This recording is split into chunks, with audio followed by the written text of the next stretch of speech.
This is a deep dive into defensive agility. I want to go through two things. I want to go through the movement strategies you can use playing defense, as well as the strategies within the game where you're trying to limit the offense's ability to create separation, so limit separation in order to disrupt the play. If I can disrupt the offense's ability to shoot and pass at a high percentage, I'm going to do a better job as a defensive player, and I'm going to help my team win more games, right? So when I am playing defense and the movement strategies I use, there's typically three, right? There's the shuffle, the crossover, and turn and sprint, right? And mostly it's coming from this athletic stance. You think of like a cornerback or a linebacker or playing basketball on defense or lacrosse or soccer. Usually you might want to take away one side, but you're ultimately in this square stance. And the reason you're in this stance is because you don't know which direction you're going. If you knew which direction you're going, you'd stand and face that direction, right? This isn't pre-programmed. This is a chaotic environment where you're trying to adapt and trying to make it hard for the offensive player to create a play, right? So when I'm in this stance, right, and I want to shuffle, shuffling is the best for smaller spaces where you don't know where you're going yet, and you're trying to limit their ability to create separation in a really tight space, right? So shuffling covers the least amount of ground, but it's the easiest to change direction from. So when I shuffle, what happens is my back leg pushes, and this front leg opens, and I do a push and a pull, right? And this pull, I like to open up that toe a little bit so I get hamstring versus just your groin if your toe's straight ahead.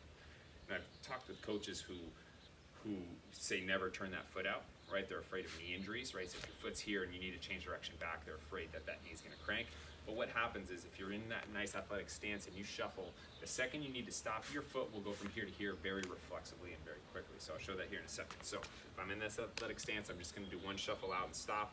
I'm gonna go push, see how much ground I can cover, and stop. So push, stop. And you'll see my foot automatically just in midair went from here to here really quick and stop. So I went about 2/3, 3/4 of the way across these two cones.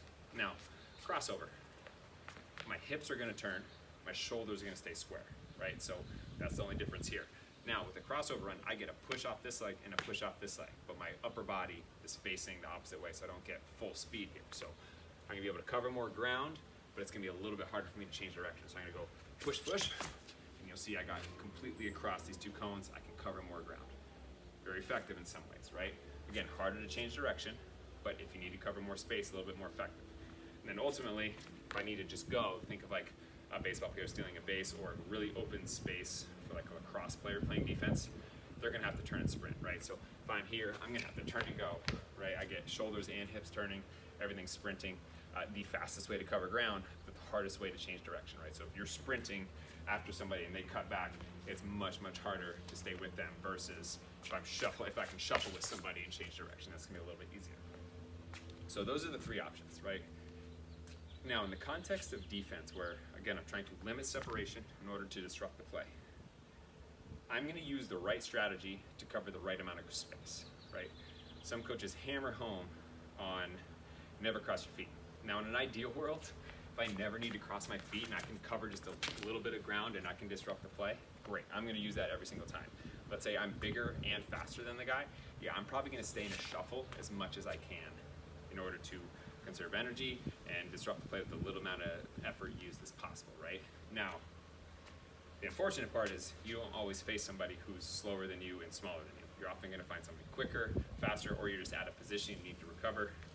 That's when you need to cover more ground, right? So if I'm going against somebody who's a little bit faster or just a quick athlete in general, I need to be able to cover more space, right? So if I try to use the shuffle, they're gonna go by me. I call that undercommitting, right, or underplaying, right? So if I shuffle and I didn't get there fast enough, I underplayed the amount of space I need to cover and they went around me. Now, in that case, if the person's faster than me, and let's say I need to cover to that cone and I'm only covering about 2/3 to 3/4, I need to cover more space. I'm gonna use that crossover step to cut them off, right? So when I'm using those steps, it's more about the amount of space I need to cover in relation to the person I'm going against, right? So if they're much quicker, I may need to cover more space. If they're a little bit slower, yeah, I'm gonna kind of stay in this shuffle stance. Ultimately, if I can play the right amount of distance, I'm gonna do my job better, right? So, and you can also do the same, right? You can do the opposite, I'm sorry. You can be the athlete who covers too much ground and the athlete cuts back on you or counters that move pretty quickly. Let's say I'm actually a little bit quicker than they are and I use the crossover step to cut them off and they use a cutback move, then I overplayed it a little too much, right? I wanna be in the right amount of positioning and this is going to depend on the sport and the player and how much contact's allowed in the game, right? So if I'm able to cut off their top shoulder with my outside shoulder. That's pretty much it, or their back shoulder with outside shoulder, so they can't get around me, right? So the more I can do that, the better. Now, they may use shuffle, they may use crossover, they're gonna use run, they're probably gonna use all three constantly, right? Depending on the environment, who they're going against, the speed, the athlete's ability. You're gonna have to teach all of these within the context, but I avoid coaches saying, don't cross your feet, only use a shuffle, things like that, where in the game, it's all gonna be dependent on what they need to do in order to disrupt the play. That's the ultimate goal, is disrupting the play, right? So when you're teaching this, again, if they're really struggling with covering ground, that may be a whole different ball game versus they're struggling getting beat because they're either not covering enough space or they're covering too much space, right? So that's kind of where I break it down and help athletes figure out and read patterns as well as improve their ability to move and cover space. You can also work on the ability to cut back, because a lot of the times with defensive agility, it's not just about that first move, but then it's about the second one. So that's where hip turns and different strategies go to tie in those movements and make sure that when they cover ground, they have the ability to react and then cover the next move. Because typically it's not just one move, it's two, or just a counter move to their first one, right? They're reading and reacting. So again, don't worry so much if an athlete crosses their feet or not. Figure out how they can cover the right amount of space and then let them be an athlete and adapt from there. Hope that helps.